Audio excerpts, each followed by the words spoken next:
করব এবং আমাদের নতুন বাসায় উঠব, মানে আমার এবং সামিউলের বাসায় উঠব। সেটার জন্য আমরা কি কি করলাম সবকিছুই আসলে এই ব্লগের মাধ্যমে দেখাবো। বাংলাদেশ থেকে বাসা চেঞ্জ করার পরে ভেবেছিলাম যে আর বাসা চেঞ্জ করতে হবে না, বিদেশে গিয়ে শান্তির মতো থাকবো। বাট কোথায় কি বিদেশে গিয়ে আর শান্তির মতো থাকা যায়? সো ফার্স্টেই আমরা একটু বাজার করতে চলে গিয়েছিলাম, যেহেতু আমি একটু অসুস্থ ছিলাম, কোনো কিছু তেমনভাবে খেতে পারছিলাম না। তাই ভাবলাম যে আমার পছন্দ মতো একটু বাজার করি। আমার চেহারা দেখলেই হয়তো বা আপনারা বুঝতে পারছেন যে আমি কতটা পরিমাণে সিক, চোখ মুখ পুরো বসে গিয়েছে। বাই দ্য ওয়ে, সব রান্নাবান্না কিন্তু সামিউলি করে, আমি এখনো কোনো রান্নাবান্না করি নাই, সে আমাকে করতে দেয় নাই আর কি। কারণ সে বলছে যে তুমি যেহেতু অসুস্থ, কেবল আসছো, আগে সেট হও, দেন হচ্ছে এই রান্নাবান্নার প্যারাটা নিও। তো ভাবলাম যে একটু অরেঞ্জ জুস খেলে আই গেস ভালো লাগবে, তাই ওকে বললাম যে তুমি প্লিজ আমার জন্য একটু অরেঞ্জ জুস নাও। তো সে আমার জন্য আসলে অরেঞ্জ জুসটা নিচ্ছিল। এখানকার অরেঞ্জ জুসটা অন্যভাবে একদম ভাবে তৈরি করে দেয়, কোনো সুগার অ্যাড করে না, কোনো কিছু অ্যাড করে না, একদম ম্যাটেরিয়ালের হচ্ছে অরেঞ্জ জুস পাওয়া যায়। তারপর কিছু ব্রেডস নিলাম, তারপর আমার ফেভারিট ওয়াফেলস এখান থেকে নিয়েছিলাম। আমার ওয়াফেল অনেক বেশি পছন্দ, সামিউল এটা অনেক ভালো মতো জানতো, তাই ফার্স্টেই হচ্ছে আমাকে ওয়াফেলের ওখানে নিয়ে গিয়েছে। আমি বেশি কিছু বাজার করছিলাম না, কারণ যেহেতু বাসা চেঞ্জ করব, তাই কিছু বাজার না করাইটাই বেটার। বাট কিছু না কিছু তো খেতে হবে, স্ন্যাক্স জাতীয়, তাই একটু স্ন্যাক্সের বাজার করেছি আর কি। জুস নিয়েছি, আইস টি নিয়েছি, কিছু বেরিজ নিয়েছি, তারপর গাজর নিয়েছি। এরকম করতে করতে আসলে যাচ্ছিলাম, বাট আমার আসলে শরীরটা অনেক বেশি খারাপ ছিল। বলুন, ভিউ দেখতে দেখতে কিছু কমেন্ট পড়া যায়। গসিপস উইথ তন্নিয়াপু লিখেছে অনেক অনেক ভালোবাসা এবং দোয়া রইল। অনুভূতির গল্প লিখেছে মাশাআল্লাহ, খুব সুন্দর একটি ভিডিও, দাম্পত্য জীবন সুখী হোক, দোয়া ও শুভকামনা রইল। এবং ইয়াসমিন ব্লগ আপু লিখেছে আপু নতুন দেশের অভিজ্ঞতা শেয়ার করো। এখন থেকে আমি 3 জনকে সিলেক্ট করব, দেখা যাক কাদের কমেন্টটা আমি নেক্সট ভিডিওতে পড়ি। আপনারা বেশি বেশি করে কমেন্ট করুন এবং জানান আমাকে কে কোথা থেকে দেখছে। অবশ্যই কমেন্টটা কিন্তু সুন্দর হতে হবে, তো আপনাদের কমেন্টের জন্য আমি ওয়েট করব। তারপর আমি চলে গেলাম আমি ফোন কিনতে, কারণ হচ্ছে আমার সিমটা আমি বের করতে চাচ্ছিলাম না, আমার আরেকটা ফোন কেনার দরকার ছিল। তাই হচ্ছে আমি ফোন কিনতে চলে গেলাম হচ্ছে মিডিয়া মার্টে। ওখানে ভাই অনেক ধরনের গ্যাজেটস, মানে যত ধরনের গ্যাজেটস আছে সব ওখানে পাওয়া যাচ্ছিল, সনি থেকে শুরু করে জেবিএল এভরিথিং ওখানে পাওয়া যাচ্ছিল। তো আমি একটা একটা করে দেখছিলাম, এখানে ওয়াশিং মেশিনও অনেক কিছু সুন্দর সুন্দর জিনিসপত্র পাওয়া যাচ্ছিল।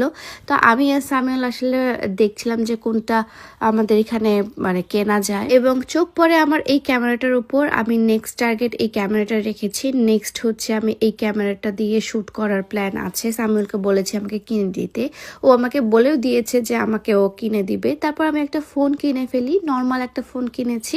নর্মাল ফোন কিনে আমি এখন চলে যাচ্ছি বাসার দিকে, এবং বাসায় যাওয়ার পরপরই আমার সাথে একটা ইনসিডেন্ট ঘটে যায়। এটা হচ্ছে আমাদেরকে হসপিটালে দৌড়াতে হয়, হসপিটালে দৌড়াতে হয় সেটাও আমি বলবো। তারপর আমি চলে যাই একটা ইম্পর্টেন্ট ডকুমেন্টস কালেক্ট করার জন্য।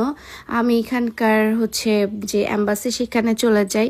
অনেক হ্যাপি লাগছিল যে ফাইনালি ডকুমেন্টসগুলো পাচ্ছি, আলহামদুলিল্লাহ। থাইল্যান্ডে আসার পর আমি ফার্স্ট টাইম হচ্ছে মেট্রোতে উঠেছি, এবং ট্রাস্ট মি মেট্রোতে একদমই ভিড় ছিল না, খুবই স্মুথলি তাদের মেট্রোগুলো যায়।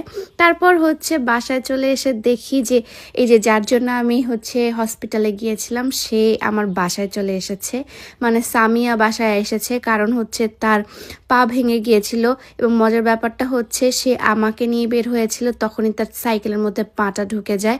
আমি আসলে কুফাম পেচারির জন্য। তারপরের দিন আমাদের বাসা চেঞ্জ করার পালা, এবং আমরা আসলে বাসাটা ফার্স্টে গুছাচ্ছিলাম, যদিও আমার বাসা গোছানোর তেমন কোনো কিছু ছিল না, সব সামিউলেরই ছিল, বাট আমি তাকে একটু হেল্প করার ট্রাই করছিলাম। দিন আর কোনো ক্লিপ নেওয়া হয়নি। রাত্রেবেলা আমরা হচ্ছে একটু ডেটে বের হয়েছিলাম আমি এবং সামিউল, মানে সাইকেলে করে একটু রাইড দিচ্ছিলাম, আর একটু ঠান্ডা ঠান্ডা ওয়েদারে বেশ ভালোই লাগছিল। এই জায়গাটা আমার খুব পছন্দের, এটা আমার বাসার সামনে একদম জায়গাটা। আর ঘুরতে ঘুরতে চলে যাই আবার সামিয়াকে দেখতে, কারণ সামিয়া বেচারি আমার অনেক কষ্ট লাগছিল। ও আমাকে নিয়েই বের হয়েছিল এবং অ্যাক্সিডেন্টটা হয়ে গেছে তার, বাট সে খুবই কুল ছিল, বেশ ভালো লাগছিল এটা দেখতে। তারপরের দিন এখন হচ্ছে যুদ্ধ শুরু, সবকিছু একদম এক্স্যাক্টলি গোছাতে হবে এবং বাসার মধ্যে নিয়ে যেতে হবে।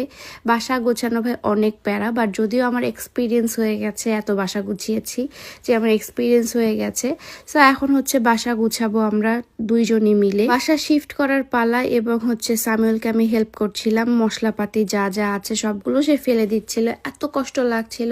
আমি ওকে বলছিলাম যে তুমি এগুলো নিচ্ছ না কেন, বলছে যে না আমি তোমাকে আবার নতুন কিনে দিব, এগুলো সব ফেলো, এগুলো সব ফেলো। আমি ওকে বলছিলাম এটা নিবা ওটা নিবা।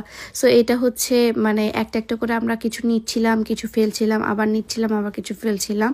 সো এইভাবেই আসলে সংসারটা মনে হয় করতে হয়, আই ডোন্ট নো। কারণ হচ্ছে ভাই সংসার জীবনে ফার্স্ট টাইম এবং ফার্স্ট ডে এসে বাসা টাসা গোছানো, everything is very hazel for me. কারণ এত বেশি প্যারা নিয়ে বাংলাদেশ থেকে বিদেশে এসেছি, বিদেশে এসেও এত প্যারা নিতে হচ্ছে। বাট ইটস ওকে, হাজব্যান্ডের সাথে থাকলে এবং হাজব্যান্ড সাপোর্টিভ হলে, হাজব্যান্ড সব ম্যাক্সিমাম কাজ করলে আসলে করাই যায়।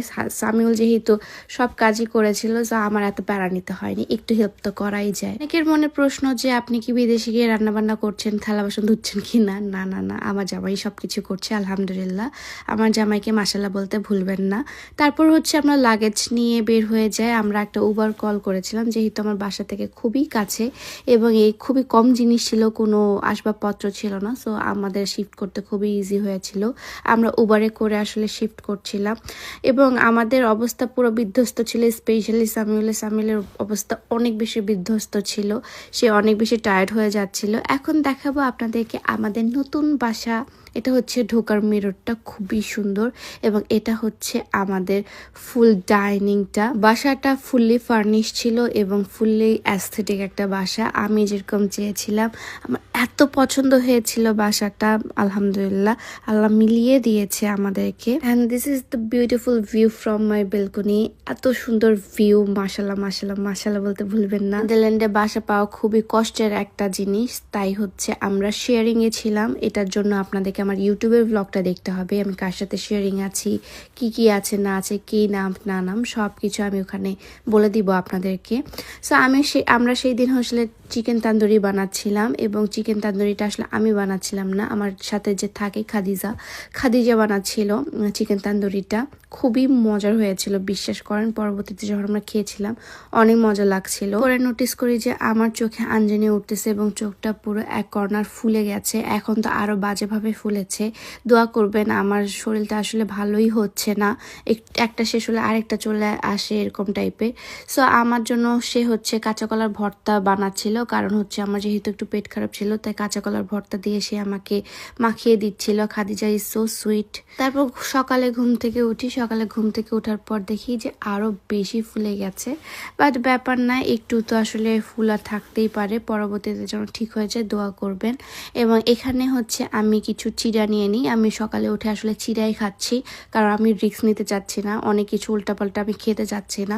সকালে উঠে চিড়া নিয়েছিলাম। খাওয়া দাওয়া করে আমরা হচ্ছে জেগে যাই। তারপর হচ্ছে আমরা চলে যাই বেলমারের সাইডে। বেলমারের এখানে হচ্ছে অনেক সুন্দর সুন্দর ব্র্যান্ডসের কিছু দোকান পাওয়া যায়, খুবই ছোট পরিসরে যদিও, বাট ঘুরতে কার না মজা লাগে, তাই না?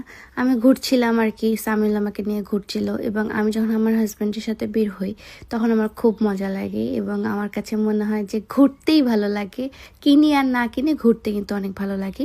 বাট আমরা গিয়েছিলাম কিনতে আমাদের বাসায় কিছু অ্যাক্সেসরিজের জন্য, যে টুকিটাকি যদি কোনো জিনিস লাগে, লজিস্টিক কোনো জিনিস লাগে, সেগুলো কেনার জন্য গিয়েছিলাম। আপাতত আমাদের ক্যাথা কম্বল ঘর সাজানো কোনো জিনিস লাগছে না, কারণ আমাদের ঘর একদম সাজানো এবং আমাদের ক্যাথা কম্বল থেকে শুরু করে এভরিথিং আসলে এই ঘরে আছে। সো আমাদের আসলে কোনো প্যারা হচ্ছে না। নেক্সটে যে বাসাটাতে যাব, সেই বাসাটাতে আসলে আমাদের একটু সাজাতে হবে এবং সামিল সব সময় আমাকে ট্রাই করে চকলেট কিনে দেওয়ার জন্য। আমি ওকে বলেছিলাম যে হচ্ছে আমি একটু কসমেটিক কিনতে চাই, সে আমাকে কসমেটিক্সও কিনে দিয়েছে, অনেক সুন্দর সুন্দর, এবং সে আমার পাশে তাকাচ্ছে না, দেখছেন। এবং সামিউল আসলে ট্রাই করে যে আমাকে সবসময় আসলে হ্যাপি রাখার বা হচ্ছে কমফোর্টেবল ফিল করানোর, যে এত দূর সে আমাকে নিয়ে এসেছে আমার সব কিছু থেকে দূরে, এটা যেন ফিল না হতে পারে। সে আমাকে সব কিছুই আসলে কমফোর্ট জোনটা দেওয়ার ট্রাই করে এবং আমি এটা বুঝি যে সে খুবই ট্রাই করে আমাকে হ্যাপি রাখানোর এবং সে আমাকে হ্যাপি রাখে আলহামদুলিল্লাহ। একটা মেয়ের যখন পার্টনার তাকে আদরে যত্নে এবং সামলায় রাখে, তখন আসলে মেয়েটার গ্লোটা অন্যরকম হয়, তাকে কোনো মেকআপের দরকার হয় না, এটা আমি বারবার বলি। সো সামিল আসলে এভাবেই আমাকে রেখেছে আলহামদুলিল্লাহ, সেজন্য হয়তো আমি গ্লোটা ডিফারেন্টলি করছি। সো এইভাবে আমি আজকে ব্লগটা শেষ করছি গাইজ, দেখা হচ্ছে নেক্সট ব্লগে। Till then tata, bye by.